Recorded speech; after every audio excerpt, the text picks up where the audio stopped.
chance of rain 50%.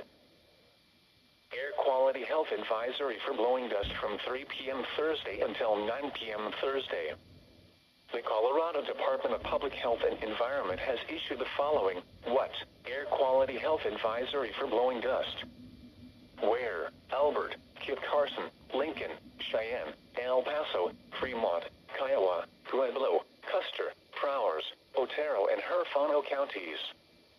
Locations include, but are not limited to Kiowa, Burlington, Lyman, Cheyenne Wells, Colorado Springs, Cannon City, Eads, Pueblo, Westcliff, Lamar, La Junta and Walsenburg.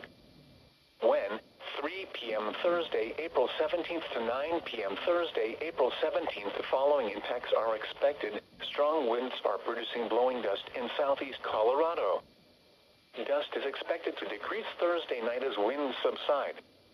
Health information, public health recommendations. If significant blowing dust is present and reducing visibility to less than 10 miles across a wide area, people with heart or lung disease, older adults, and children in the affected area should reduce prolonged or heavy indoor and outdoor exertion. This is a winter